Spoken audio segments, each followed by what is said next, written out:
नमस्कार दोस्तों, सर जी क्लासेस में आपका स्वागत है। तो हम लोग जनरल हिंदी का पोर्शन कवर कर रहे थे आपके RSCB जे एग्जामिनेशन के लिए, साथ में जो DSSS का एग्जामिनेशन जो होने वाले हैं।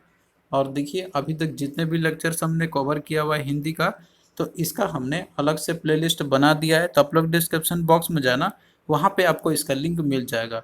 तो आप लोग जो है वहाँ जाके प्रीवियस सारे वीडियो को आप लोग देख सकते हो।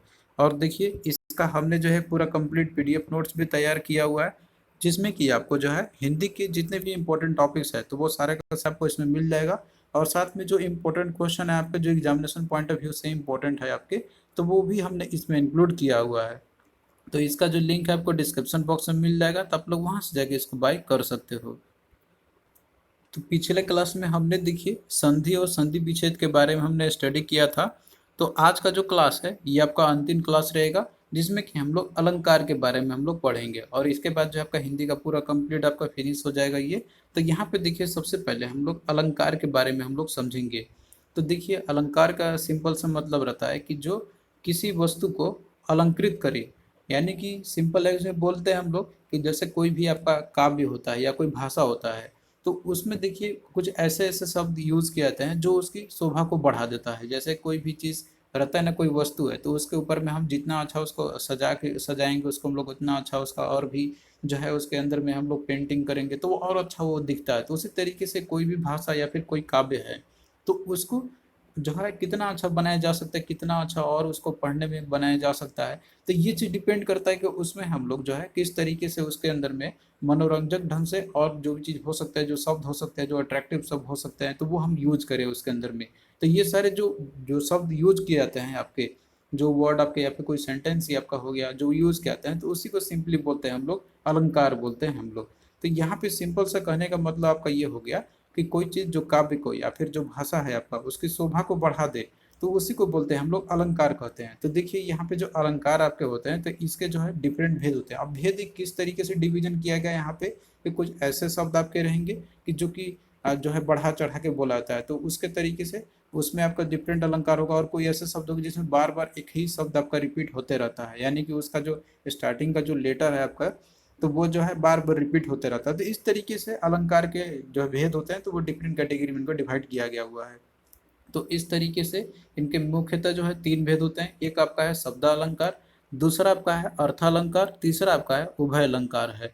तो यहाँ पे जो है सबसे पहले हम लोग शब्द अलंकार के बारे में स्टडी करेंगे हम लोग। अब यहाँ पे देखिए, जो शब्द अलंकार आपका है, तो यहाँ पे नाम में ही आपको दिख रहा है कि शब्द, यानी कि जिस अलंकार में शब्दों का प्रयोग के कारण कोई चमत्कार उत्पन्न हो जाता है, तो वो जो है शब्द अलंकार कहलाएंगे। तो सिंपल इसको दूसरे शब्द में हम बोल सकते हैं यहाँ पे कि जहाँ अलंकार शब्द पर आश्रित हो, यानी कि जो अलंकार जो यूज कर रहे हैं तो वो मेनली किस पे, शब्द पे ही डिपेंड करेगा, तो उसे बोलते हैं हम लोग शब्द अलंकार बोलेंगे यहाँ पे। यानी कि शब्द के बदले, यानी कि शब्द के बदल देने पर जो अलंकार नष्ट हो जाता है आपका, तो वो आपके शब्द अलंकार। तो यहाँ पे देखिए, शब्द और प्लस अलंकार सिंपल से इसका कहने का मतलब है।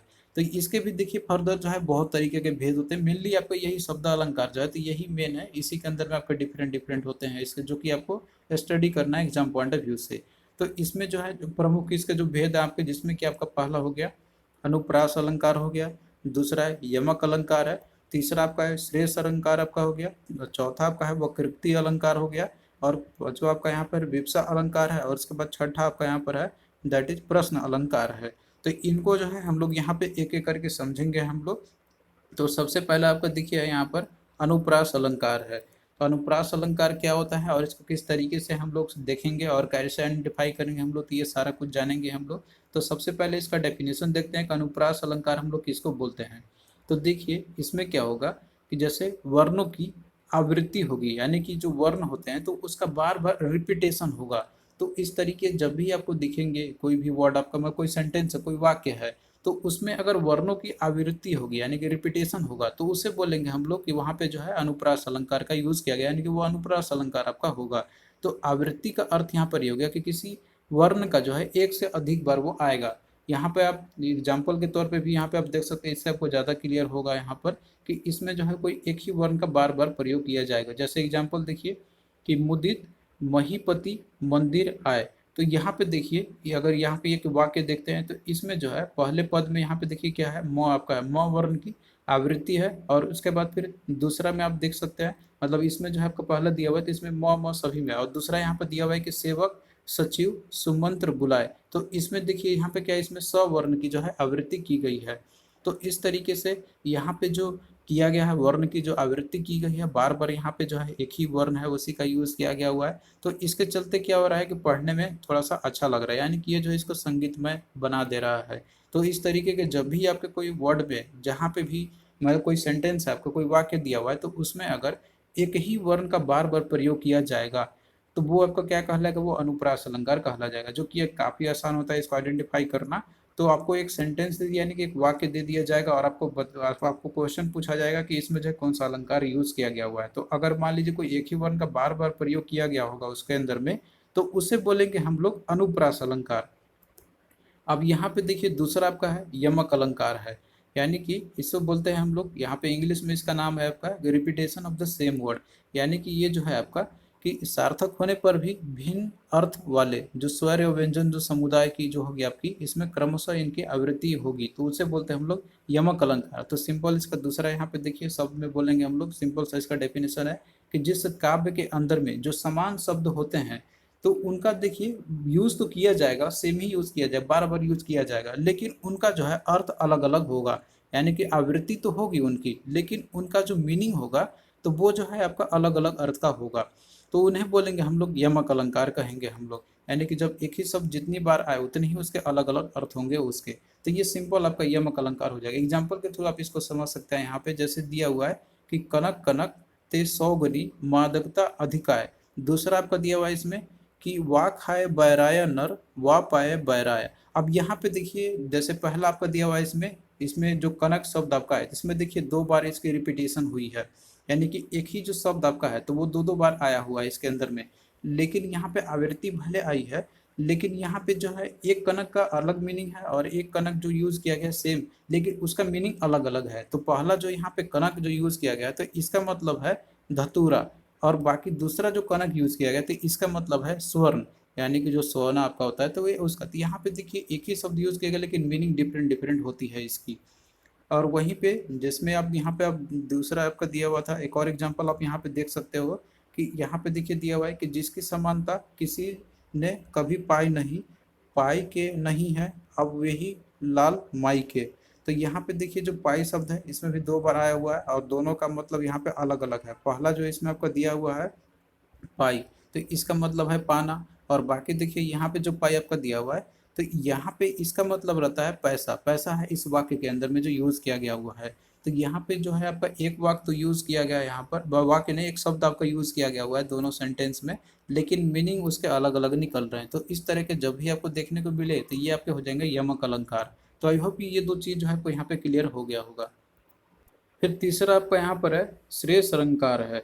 तो ये जो है शब्द अलंकार के ये सारे भेद है, लेकिन इंपॉर्टेंट है आपका। तो देखिए जो श्रेष्ठ अलंकार है किसे बोलेंगे हम लोग यहाँ पे, तो देखिए इसमें क्या होगा यहाँ पर आपका कि जो श्रेष्ठ इसमें कुछ शब्द आपके होंगे, यानी कि जो है एक तो शब्द होगा इसके अंदर में, लेकिन उसका देखिए यहाँ पे मिला हुआ यानी कि चिपका हुआ जो है शब्द आपको मिलेंगे इसके अंदर में। यानी कि जिस शब्द में एकाधिक अर्थ हो, कोई एक शब्द आपका दिया हुआ है लेकिन उसका एक से अधिक अर्थ होगा, तो उसे ही हम लोग श्रेष्ठ अलंकार हम लोग बोलते हैं। तो इस तरह के जो अलंकार आपके रहते हैं श्रेष्ठ अलंकार के अंदर में, तो इसमें आपको ऐसे शब्दों का प्रयोग आपको देखने को मिलेगा कि जिनका एक नहीं उसके बहुत सारे अर्थ होते हैं। तो इसका एग्जाम्पल के थ्रू आप यहाँ पे समझ सकते हो। जैसे कि आपका यहाँ पे पहला उदाहरण आपका दिया हुआ है कि माया महाठगनी हम जानी, और उसके बाद अगला दिया इसमें कि तिरगुन फास लिए कर डोले, बोले मधुरी बानी। अब यहाँ पे देखिए जैसे दिया होगा इसमें तिरगुन फास लिए कर डोले, बोले मधुरी बानी। तो अब इसमें देखिए जो तिरगुन जो शब्द यूज किया गया है यहाँ पे, तो तिरगुन शब्द में देखिए इसमें क्या है श्रेष्ठ की यानी कि जो है योजना यहाँ पर है। तो इसके जो है यहाँ पे 2 अर्थ निकल रहे। एक तो आपका हो गया 3 गुण, तिरगुन का मतलब हो गया 3 गुण हो गया, जैसे कि आपका सत्व गुण हो गया, रजस्व गुण हो गया और तमस गुण हो गया। और दूसरा जो इसका अर्थ निकलता है यहाँ पर आपका त्रिगुण का, इसका मतलब दूसरा यहाँ पर आपका कि 3 धागों वाली जो रस्सी होती है। तो यहाँ पे जो त्रिगुण जो फास दिया त्रिगुण जो यूज किया गया है, तो इसके दो दो है, यानी कि इस शब्द के अंदर में श्लेष की योजना बनी हुई है। तो इसीलिए जो है ये एग्जाम्पल आपका किसका दिया श्रेष्ठ अलंकार का है। अब यहाँ पे आप देख सकते हो कि दूसरा एग्जाम्पल भी आप यहाँ पे देख सकते हो इसका, कि जैसे दिया होगा कि चिर चिरजीओ जोरी जुरे क्यों न सने गंभीर, को घटी ये वृष भानुजा वे हलधर के वीर। अब यहाँ पे देखिए, अगर आप देखते हैं जैसे कि आपका दिया हुआ है इसमें वृष भानुजा आपका दिया हुआ है और दूसरा आपका इसमें देखिए हलधर दिया हुआ है। तो ये जो शब्द आपके हैं तो ये क्या है, एक श्रेष्ठ शब्द आपके हैं। तो इसमें देखिए बिना आवृत्ति के यानी कि बार बार इनका यूज किया नहीं गया है यहाँ पे, लेकिन फिर भी जो है यहाँ पे इसके अलग अलग अर्थ निकल रहे हैं। तो पहला देखिए जैसे कि इसमें आपका वृष जो भानुजा आपका दिया हुआ है, तो इससे एक आपका यहाँ पे निकलता है मीनिंग कि वृष भानु की बेटी अर्थात जो है राधा के बारे में कही जा रही है। और वहीं पे जो आपका वृषभ है इसी के अंदर में, तो यहाँ पे वृषभ की बहन अर्थात गाय को कहा जा रहा है। और उसी तरीके से जैसे यहाँ पे आपको दिया हुआ है हलधर के वीर, तो हलधर के जो वीर है तो यहाँ पे इसका मतलब कहने का ये हो गया कि इससे जो है कृष्ण के भाई के बारे में कहा यानी कि बलदेव के बारे में कही जा रही है। और दूसरा यहीं पे जो आपका हलधर है तो इसका मतलब है कि षण यानी कि जो बैल के जो भाई है, तो उसका यह अर्थ निकल रहा है। तो यहाँ पे आप देख रहे हैं ना कि यहाँ पे जो है आपके बिना आवृत्ति के ही भिन्न भिन्न अर्थ निकल रहे हैं एक ही शब्द का। तो इस तरह के ये जो शब्द आपके दिए गए ये क्या है, श्लिष्ट शब्द है, तो इसलिए आपको क्या है, ये श्रेष्ठ अलंकार आपके कहलाएंगे। अब आइए हम लोग यहाँ पे क्वेश्चंस करते हैं हम लोग, जिससे कि आपका जो टॉपिक पे और अच्छे से थोड़ा क्लियरिटी हो जाए। तो यहाँ पे देखिए पहला आपका क्वेश्चन दिया हुआ है कि चारु चंद्र की चंचल किरणें खेल रही थी जलथल में। अब इस पंक्ति में आपको बताना है कि कौन सा अलंकार दिया हुआ है। तो देखिए यहाँ पे अगर आप लोग ध्यान से देखते हैं तो इसमें देखिए दिया हुआ है कि चारु चंद्र की चंचल किरणें खेल रही थी जलथल में। तो यहाँ पे जो है आपका च जो जो आपका इसमें वर्ण है तो वो जो है आपका बार बार देखिए इसमें रिपीटेशन आपका हुआ है। तो इसलिए आपका जो है ये कौन सा अलंकार आपका हो जाएगा, तो ये अनुप्रास अलंकार का एग्जाम्पल है आपका। तो इसका देखिए राइट आंसर क्या होगा, ऑप्शन डी आपका हो जाएगा। तो काफ़ी आसान है, आप लोग को बस इस पे ध्यान रखनी है। अब उसके बाद देखिए यहाँ पे जो है आपका एक दिया हुआ क्वेश्चन है कि निम्नलिखित वाक्यों में से उदाहरण अलंकार किसमें है। तो देखिए अलंकार के बहुत तरीके के और भी डिफरेंट टाइप के इसके भेद होते हैं यहाँ पे। तो जो आपका इंपॉर्टेंट है तो वो हम लोग यहाँ पे डिस्कस करेंगे ही, लेकिन जो आपका एग्जाम्पल के थ्रू मतलब क्वेश्चन के थ्रू आपको जो समझ में आ जाए तो उसको यहीं पे हम लोग डिस्कस कर लेंगे। यहाँ पे देखिए आपका जैसे उदाहरण अलंकार की बात करें यानी कि जिसमें एक उदाहरण का लेता हुआ आपको दिखाई देगा। कोई चीज़ हम बोलते हैं ना उदाहरण लेके किसी के बारे में डिस्क्राइब करते हैं, तो उस तरह के जो शब्द आप करेंगे तो उसे बोलते हैं हम लोग उदाहरण अलंकार। अब यहाँ पे देखिए अगर आप लोग सेंटेंस देखते हैं तो पहला देखिए दिया हुआ है कि मुख कमल के समान है। और बी में देखिए दिया हुआ है कि मुख मानो कमल है। तीसरा आपका दिया हुआ है इसमें कि मुख मुख ही है और कमल कमल ही है। और चौथा आपका दिया हुआ है कि कमल जैसा उसका मुख है। तो इसमें जो देखिए यहाँ पे जो परफेक्ट मतलब जो है उदाहरण अलंकार का एग्जाम्पल है आपका, तो वो है आपका ऑप्शन डी यानी कि कमल जैसा उसका मुख है। अब देखिए किसी का जो मुख है तो उसका कंपैरिजन किससे किया जा रहा है, कमल के जैसा यानी कि कमल से किया जा रहा है, कि उसका मुख जो है तो वो कैसा है, कमल जैसा है। तो अब ये चीज़ आपको इम्पोर्टेंट है, इस पर ध्यान रखना है। यानी कि जिसका कंपैरिजन किया जा रहा है तो वो चीज़ जो है आपका पहले हम लोग करेंगे लेंगे। अब इसमें देखिए ए में दिया हुआ था कि मुख कमल के समान है, तो मुख कमल के समान में है। लेकिन ये जो है आपका मतलब उदाहरण अलंकार की बात करते हैं हम लोग, तो जो एक प्रॉपर ऑर्डर जो होना चाहिए ना सेंटेंस का, तो वो जो है आपका इसमें वो गलत है। यहाँ पे किस तरीके से करते हैं हम लोग, पहले कंपैरिजन जिससे किया था उसका पहले हम लोग जो है वो यूज नहीं करते, बाद में करते हैं हम लोग। जिसका किया रहा जिससे किया रहा उसको पहले करते हैं, जैसे कमल जैसा उसका मुख है। और वहीं पे सी देखिए जिसे इसमें आगे दिया था कि मुख मुख ही है और कमल कमल ही है, तो इसमें तो कोई उदाहरण दिखाई नहीं जा रहा है, इसको अलग कंसिडर किया जा रहा है और यहाँ पे अलग कंसिडर किया जा रहा है। और यहाँ पे बी में दिया हुआ है कि मुख मानो कमल है, कि मुख मानो कमल है, तो ये तो आपको कोई सेंस ही नहीं बैठ रहा है, मतलब एक प्रॉपर सेंटेंस नहीं है आपका। तो इसलिए क्या होगा, ऑप्शन डी इसका राइट आंसर हो जाएगा। फिर अगला देखिए यहाँ पे आपका दिया हुआ है क्वेश्चन आपका है कि तरनी तनुजा तट तमाल तरुवर बहुछाय, तो पंक्ति में कौन सा अलंकार है। तो इसमें भी देखिए जो त जो वर्ण आपका है, तो ये बार बार रिपीटेशन आपका हो रहा है, इसमें भी इसमें भी इसमें भी आपका और इसमें भी है। तो इस तरीके से आपका कौन सा ये अनुप्रास अलंकार आपका हो जाएगा। तो option B is the right answer है इसका। फिर इसके बाद देखिए अगला क्वेश्चन है आपका कि रहमन पानी राखियो बिन पानी सब सून, पानी गए न उबरे मोती मानुष चुन। तो इसमें जो है बताना है आपको कि जो दोहा ऊपर में दिया गया है, तो इसमें कौन सा अलंकार आपका है। तो देखिए इसमें अगर आप लोग ध्यान से देखते हैं यहाँ पे, तो ये जो है आपका ये श्लेष अलंकार का आपका ये उदाहरण है, जिसमें कि आपने देखा था कि श्लेष अलंकार के अंदर में आपका जो श्लेष शब्द आपके रहते हैं, तो वो जो है आपका शब्द का बिना कोई रिपीटेशन का उसका अलग अलग मीनिंग आपके रहते हैं उसके अंदर में। तो यहाँ पे भी आपका सेम है। तो ये जो है आपका राइट आंसर क्या होगा, इसका श्लेष अलंकार आपका हो जाएगा। फिर इसके बाद देखिए अगला दिया हुआ इसमें कि जियो जो डूबे श्याम रंग त्यों त्यों उज्जवल होए। तो इसमें जो है कौन सा अलंकार आपका है, विरोधाभास है, श्लेष अलंकार है, उपमा है या फिर उत्प्रेक्षा है। तो ये देखिए आपका ये जो है एक आपको याद रखना होगा, ये जो है आपका ये विरोधाभास का आपका इसमें भावना आ रहा है, यानी कि विरोधाभास अलंकार आपका है, क्योंकि इसमें जो है एक विरोधाभास की भावना देखने को बात कही जा रही है। इसमें दिया हुआ है कि ज्यो ज्यो डूबे श्याम रंग त्यों त्यों उज्जवल हो। अब कोई चीज जितना ज्यादा डूबता जा रहा है वह उतना ही ज्यादा उज्जवल होता जा रहा है। तो यहाँ पे विरोधाभास की भावना तो आ ही रही है कि जो जितना डूबेगा तो वो कैसे उज्जवल होगा, वो तो और अंधकार में जाएगा। तो ये एक तरीके से विरोधाभास की भावना उत्पन्न हो रही है। तो कुछ देखिए आपको एग्जाम्पल के थ्रू ही याद रखने होंगे, कुछ इस तरीके के मिलेंगे शब्द आपको, तो जिसमें कि आपको एग्जाम्पल के थ्रू याद रखना होगा, ये इंपॉर्टेंट रहता है आपके एग्जाम के लिए। फिर अगला देखिए यहाँ पर आपका है वक्रोक्ति अलंकार है। तो इसे इंग्लिश में क्रुप्ट स्पीच भी बोला जाता है यहाँ पे। तो सिंपल से इसका मतलब ये हो गया कि जिस शब्द से कहने वाले व्यक्ति के कथन का जो अभिप्रेत अर्थ ग्रहण न कर श्रोता जो है वो अन्य ही कोई अल्पित यानी कि जो कल्पित जो होते हैं या फिर कोई जो चमत्कार अर्थ लगा लेते हैं, यानी कि उसका कोई दूसरा ही मीनिंग वो निकाल लेते हैं, कहना कुछ और वो चाह रहा है लेकिन उसको समझ कुछ और लेता है। तो इस तरीके का जब भी आपको देखने को मिलेगा सेंटेंस में तो वही आपका क्या कहलाएगा, वक्रोक्ति अलंकार। तो सिंपल से इसका कहने का मतलब ये हो गया कि इसमें जो है आपका कोई पर्सन जो मतलब यहाँ पे कोई कथन कर रहा है तो वो जो बोल रहा होगा लेकिन जो सुनने वाला है तो वो जो है उसका कोई दूसरा ही अर्थ निकालेगा। तो इस तरह के जब भी आपको कोई सेंटेंस मिलेगा या वाक्य मिलेगा तो वो आपका हो जाएगा वक्रोक्ति अलंकार। तो बस इसका सिंपल सा इसका यही मतलब है। इसमें आप यहाँ पे एक उदाहरण से देख सकते हैं, यहाँ पे देखिए दिया हुआ है कि एक कहो वर देत भाव, भाव चाहिए चित, सुन कह कोई भोले कि भाव ही भाव चाहिए मित। अब इसमें देखिए यहाँ पे बात ये कही जा रही है कि किसी ने कहा कि भाव, अर्थात यहाँ पे भाव किसके बारे में बात कर, भगवान शिव के बारे में कही जा रही है कि वो वर देते हैं। लेकिन यहाँ पे ये कहा जा रहा है कि जो कहने वाला है वो कह रहा है कि अगर जैसे कि मान लीजिए तुम्हें जैसे शिव से तुमको वर चाहिए, मान लीजिए उनसे आपको जो है कोई तपस्या आप कर रहे हो तो उसके मान लीजिए कि उसके स्वरूप में अगर आपको कोई वर चाहिए तो यहाँ पे उसके लिए क्या होना चाहिए, आपके मन में भाव होनी चाहिए। तो यह सुनकर कोई जो है यहाँ पे दूसरा मीनिंग निकाल लिया, मतलब कि वो जो है उसने दूसरे तरीके से इसको सोच समझ के यहाँ पे बोला कि अरे मित्र भोले भाव के लिए नहीं भाव चाहिए। इसका मतलब ये हो गया यहाँ पर कि शिव इतने भोले हैं कि उनको रिझाने के लिए जो है भाव की भी आवश्यकता ही नहीं है। तो यहाँ पे ये क्या कहना चाह रहा है कि जैसे शिव वर देते हैं लेकिन उसके लिए भाव होनी चाहिए, यानी कि आपके पास वाणी में या फिर जो है तपस्या आप कर रहे हो तो उसमें आपका भाव नहीं चाहिए। लेकिन यहाँ पे जो वो सुनने वाला जो पर्सन है वो क्या कर रहा है कि वो इतने भोले हैं कि उनको रिझाने के लिए भाव की ही जरूरत नहीं है। तो यहाँ पे जस्ट उसका उल्टा मीनिंग इसने निकाल लिया। तो यही आपको क्या है, वक्रोक्ति अलंकार है आपका।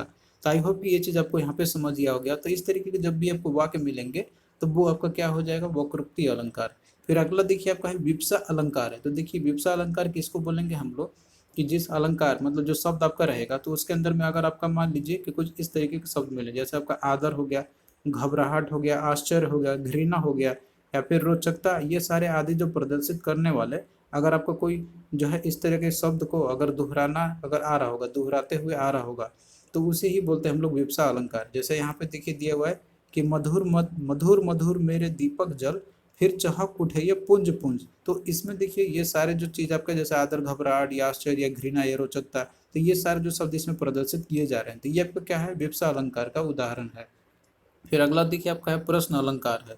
तो देखिए प्रश्न अलंकार आपका सिंपल सा है कि अगर आपका कोई पद है तो उसमें जो है अगर आपका प्रश्न कुछ पूछे जा रहे हो, यानी कि प्रश्न जो रहते हैं तो उस तरीके के भाव आपको देखने को मिले तो उसे हम लोग प्रश्न अलंकार कहते हैं। तो काफी आसान है इसको पहचाना। इसमें देखिए दिया हुआ है कि जीवन क्या है, निर्झर है, मस्ती ही इसका पानी है। तो यहाँ पे क्या पूछा जा रहा है, कोई प्रश्न पूछा जा रहा है कि जीवन क्या है, और यहाँ पे क्वेश्चन मार्क भी आपका है, मतलब प्रश्न चिन्ह जो आपका रहता है। तो आप इसी से समझ सकते हो कि ये जो है मेरा प्रश्न अलंकार है। तो इसको समझना काफी आसान है, आप लोग इसको बहुत ईजिली समझ सकते हो। फिर अगला देखिए आपका है जो दूसरा था अलंकार का आपका, जो कि आपका हुआ है अर्थ अलंकार है। पहला आपने शब्द अलंकार देखा जिसके डिफरेंट जो भेद आपके होते हैं। तो यहाँ पे देखिए जो दूसरा आपका है अर्थ अलंकार। तो ये जो भी है आपका अर्थ अलंकार का जितने भी और इसके भेद होते हैं, तो यहाँ पे क्या है, सबसे पहले इसका आपको डेफिनेशन समझ अर्थ अलंकार का कि जिस अलंकार में अर्थ के प्रयोग करने से कोई चमत्कार उत्पन्न होता है तो उसे ही हम लोग अर्थ अलंकार कहते हैं। तो इसका सिंपल लैंग्वेज में बोल सकते हैं कि जहाँ अलंकार अर्थ पर आश्रित हो, यानी कि उसके अर्थ पे आश्रित हो जो अलंकार है आपका। तो अर्थ अलंकार में क्या होगा आपका यहाँ पे कि इसमें जो है शब्द बदल देने पर भी जो अलंकरत्व जो है उसका तो वो नष्ट इसमें नहीं होती है। तो ये चीज बोलते हैं हम लोग, उसको अर्थ अलंकार बोलते हैं हम लोग। तो इसमें में सिंपल सा मतलब ये हो जाएगा आपका यहाँ पर कि जिस अलंकार में अर्थ का प्रयोग करने से कोई डिप चेंजेस या फिर कोई चमत्कार जो है आपका उत्पन्न हो जाए आपका उसके चलते, तो इसे बोलते हैं हम लोग अर्थ अलंकार। तो इसमें देखिए इसका जो भेद होता है आपके, तो इसके प्रमुखता जो आप कहते हैं उसमें आपका पहला है उपमा अलंकार है, दूसरा आपका है रूपक अलंकार है, तीसरा आपका है उत्प्रेक्षा अलंकार, और चौथा आपका यहाँ पर अतिशक्ति अलंकार है। जिसमें कि आपका अतिशक्ति अलंकार ये भी आपका इम्पोर्टेंट है और उपमा अलंकार भी आपका इम्पोर्टेंट है इसमें। अब यहाँ पे सबसे पहले हम देखेंगे उपमा अलंकार के बारे में। तो देखिए उपमा अलंकार हम लोग किसको बोलते हैं, हम लोग कि दो वस्तुओं में अगर आपका जैसे मान लीजिए कि समान धर्म के प्रतिपादन अगर होता होगा तो उसे ही हम लोग उपमा अलंकार कहेंगे। तो यहाँ पे देखिए जो उप है, उप मतलब इसका कहने का मतलब होता है यहाँ पर कि समीप से, और यहाँ पे जो माँ आपका है तो इसका मतलब होता है कि तौलना या फिर देखना हो गया। तो उपमा का सिंपल अर्थ इसका हो गया कि जैसे किसी एक वस्तु दूसरी वस्तु को रखकर समानता दिखाया जाए, दिखाना। यहाँ पे मान लीजिए कि जब दो भिन्न वस्तुओं में अगर मान लीजिए समान धर्म के कारण समानता दिखाई जाती है तब वहाँ पे आपका क्या होगा, उपमा अलंकार होगा। तो यहाँ पे एक दो चीज आपको ध्यान में रखना होगा, एक आपका रहता है इसमें उपमेय, दूसरा आपका रहता है इसमें उपमान। तो उपमेय किसको बोलेंगे हम लोग कि जिसकी उपमा दी जाए, अर्थात जिसकी समता जो है मतलब दूसरे पदार्थ से दिखलाई जाती है। तो यहाँ पे एग्जाम्पल की बात करते हैं, यहाँ पे देखिए दिया हुआ है कि कर कमल सा कोमल है। तो इसमें देखिए यहाँ पे उपमेय कौन सा आपका हो जाएगा, इसमें जो आपका दिया हुआ है जो कर है आपका, कर जो है ये क्या है आपका एक उपमेय है। तो यहाँ पे कर उपमेय किया हुआ है कि जिसकी उपमा दी जा रही है, अर्थात जिसकी समानता दूसरे पदार्थ से दिखलाई जा रही है। तो यहाँ पे देखिए कर के ही तो है जो कि मतलब बताया जा रहा है कि कर कमल सा कोमल है, यानी कि वो कमल सा कोमल है। तो इसमें कौन कोमल है, कोमल सा, कमल सा कोमल कौन सा आपका है, तो इसमें कर है। तो इसलिए कि आपका एक उपमेय हो जाएगा। और वहीं पे उपमान आपका कौन होगा कि जिससे उपमा दी जाए, अर्थात मतलब यह है कि उपमेय को जिसके समान बताया जा रहा हो। तो यहाँ पे कर आपका क्या हो गया, ये क्या आपके उपमेय है और इसकी समानता किससे दिखाई जा रही है, कमल से। तो इसमें जो है कमल आपका क्या हो जाएगा, ये उपमान हो जाएगा। तो आपको ये आइडेंटिफाई करना है कि उपमेय कौन सा होगा और उपमान कौन सा होगा। तो सिंपल सा है, उपमेय वो आपका होगा कि जिसका मतलब जो है वो उदाहरण हम लोग जैसे दूसरे पदार्थ से करते हैं, हम लोग उसका समानता करते हैं यानी कि उससे कंपैरिजन किया जा रहा है। और उदाहरण में दूसरा आपका जैसे दिया हुआ था कर आपका हो गया, और उपमान आपका कौन हो जाएगा इसके अंदर में कि जिसके समान बताया जा रहा हो, तो वो आपका उपमान हो जाएगा। तो बस दो चीज आपको ये इसमें आइडेंटिफाई करना है, इसी के बेसिस पे क्वेश्चन आपका आता है। फिर अगला देखिए आपका रूपक अलंकार है। तो यहाँ पे देखिए इसका हम लोग डेफिनेशन केवल समझेंगे, ज़्यादा इस पे हम लोग टाइम नहीं देंगे यहाँ पर आपका। तो ये देखिए यहाँ पे जो रूपक अलंकार है तो इसमें क्या होता है कि आपने अभी उपमेय और उपमान के बारे में देखा। तो यहाँ पे जो रूपक अलंकार के अंदर में क्या होता है कि इसमें देखिए जो आपका उपमेय रहता है, उपमेय पर उपमान का जो है इसमें आरोप लगता है, या फिर जो है आपका यहाँ पे दूसरे टर्म्स में कह सकते हैं कि जो आपका उपमान है और जो उपमेय है, तो इसका देखिए जो अभेद जो रूप होती है तो उसी को ही हम लोग बोलते हैं रूपक अलंकार। तो दूसरा आप यहाँ पे मीनिंग में समझ सकते हैं यहाँ पर आपका कि जहाँ में उपमेय पर जो आपका उपमेय जो होता है उस पर आपका उपमान का निषेध रहित आरोप करते हैं हम लोग, तब रूपक अलंकार आपका वो हो जाएगा। तो उपमेय में आपका जो है उपमान का आरोप का अर्थ ये है आपका यहाँ पर कि दोनों में जो है अभिन्नता यानी कि जो है आपको अभेद दिखाई देगा, यानी कि डिफरेंस आपको इसमें दिखाई देने को मिलेगा। तो इस आरोप पे जो निषेध रहित आपका ये हो जाता है। जैसे यहाँ पे देखिए दिया हुआ है कि यह जीवन क्या है, निर्झर है। तो यहाँ पे उदाहरण में देखिए जो दिया हुआ यहाँ पर कि जीवन को ही यहाँ पे क्या बताया जाए, निर्झर के समान जो है न बताते हुए इसमें जीवन को ही निर्झर कहा गया हुआ है। तो यहाँ पे आप देख सकते हैं ना ये क्या आपका एक रूपक अलंकार का उदाहरण आपका है। और वहीं पे दूसरा उदाहरण आपका है कि बीती विभावरी जागरी अंबर पनघट में डूबो रही, तारा घट घट उतारा घट जो है उषा नागरी। तो यहाँ पे देखिए उषा में नागरी का, अंबर में पनघट का और तारा में जो है घट का निषेध रहित आरोप इसमें हुआ है। तो अर्थात यहाँ पे क्या है, ये जो है आपका ये रूपक अलंकार का आपका एग्जाम्पल है। फिर अगला देखिए आपका उत्प्रेक्षा अलंकार आपका है। तो ये देखिए उत्प्रेक्षा अलंकार हम लोग किसको बोलते हैं, हम लोग कि जिसमें देखिए जो उपमा है यानी कि जो प्रस्तुत होता है यहाँ पर आपका, तो उसमें जो है कल्पित उपमान का यानी कि जो अप्रस्तुत है इसकी संभावना जहाँ पे भी आपकी होगी तो उसे बोलते हैं हम लोग उत्प्रेक्षा अलंकार। तो सिंपल सा इसका दूसरा मीनिंग हम लोग कह सकते हैं कि जिसमें देखिए कि उपमेय में उपमान को प्रबल रूप में कल्पना की जो दृष्टि होती है, कल्पना की आंखों से अगर हम लोग देखते हैं, देखने की प्रक्रिया जो की जाती है तो उसे ही बोलते हैं हम लोग उत्प्रेक्षा अलंकार। तो यहाँ पे उदाहरण के तौर पे देखिए दिया हुआ है कि फूले काश सकल मही छाई, जनु बरसा ऋतु प्रकट बुढ़ाई। तो यहाँ पे ये कहना चाह रहा है यहाँ पर कि जैसे जो वर्षा ऋतु के बाद जैसे शरद ऋतु के आगमन का वर्णन हुआ हुआ है आपका इसमें दिया हुआ है। तो शरद में देखिए यहाँ पे काश के खिले हुए फूल ऐसे मालूम होते हैं जैसे कि वर्षा ऋतु का बुढ़ापा प्रकट हो गया हो। तो यहाँ पे जो है आपका काश के जो फूल है यानी कि जो इसमें उपमेय आपका है, तो उपमेय में वर्षा ऋतु के बुढ़ापे यानी कि जो उपमान है, तो इसकी संभावित कल्पना की गई है। तो इस कल्पना के अर्थ का चमत्कार प्रकट होता है आपका यहाँ पे। तो इस तरीके से अंत में देखिए जो वर्षा ऋतु गति है और जो शक्ति बुढ़ापे की तरह जो है शिथिल पड़ जाती है। तो ये आपका एग्जाम्पल है, मतलब दिया हुआ है उत्प्रेक्षा अलंकार का। फिर अगला देखिए आपका जो है अर्थ अलंकार के जो अगला इंपॉर्टेंट है इसमें आपका वो है अतिशक्ति अलंकार है। तो देखिए जो अतिशक्ति अलंकार रहता है आपका कि जिस भी कोई शब्द है आपका तो उसमें क्या रहेगा, वहाँ कोई मान लो सेंटेंस है तो वहाँ पे जो है किसी वर्णन का मतलब इतना बढ़ा चढ़ा के बोला जाता है वहाँ पर आपका कि उसकी सीमा या मर्यादा का भी उल्लंघन हो जाता है, यानी कि वो भी हद को पार कर देता है। तो उसे ही हम लोग अतिशक्ति अलंकार हम लोग बोलते हैं। जैसे उदाहरण देखिए इसमें दिया हुआ है कि बांधा था विधु को किसने इन काली जंजीरों से, मनीवाले फनियों का मुंह क्यों भरा हुआ हीरे से। तो अब यहाँ पे देखिए जैसे दिया हुआ है ना आपका, यहाँ पे कोई जो शब्द आपका दिया हुआ है तो इसमें बढ़ा चढ़ा के बात की, यानी कि मोतियों से जो भरी हुई प्रिया की मांग है। तो इसका कवि ने वर्णन किया हुआ है यहाँ पे कि विधु या चंद्र से मुख से किया हुआ है और काली जंजीरों से केस का यहाँ पे किया गया है और मनी वाले फनियों से मतलब है कि मोती भरी मांगों का बोध किया गया। अब देखिए कोई मांग भरा था तो मोती से तो होता नहीं है, लेकिन यहाँ पे क्या उसने कंपैरिजन कर दिया है। और यहाँ पे जैसे चंद्र का मुख कहा जा रहा है लेकिन मुख जो चंद्र से होता नहीं है, लेकिन यहाँ पे उसे कंपैरिजन कर दिया। उसी तरीके से काली जंजीर से मतलब केस का कंपैरिजन किया जा रहा है। तो काली जंजीर जैसा केस कोई होता है क्या, नहीं होता है, लेकिन ये इसने यहाँ पे यूज किया हुआ है। तो इस तरीके से आपका क्या है अतिशक्ति अलंकार का उदाहरण है।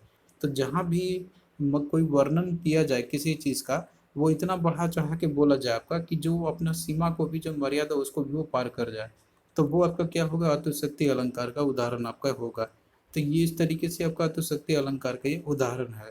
फिर उसके बाद तीसरा आपका यहाँ पर है उभय अलंकार है, जो तीसरा आपका इसमें था आपका यहाँ पर। तो देखिए ये जो अलंकार आपका है तो इसमें क्या होगा कि जो अलंकार शब्द और अर्थ दोनों पर आश्रित जो है रहकर आपका दोनों को चमत्कृत करते हैं, यानी कि शब्द और दोनों पर आश्रित रह के जो है वो अगर चमत्कृत करता है तो उसे बोलते हैं हम लोग उभय अलंकार कहेंगे।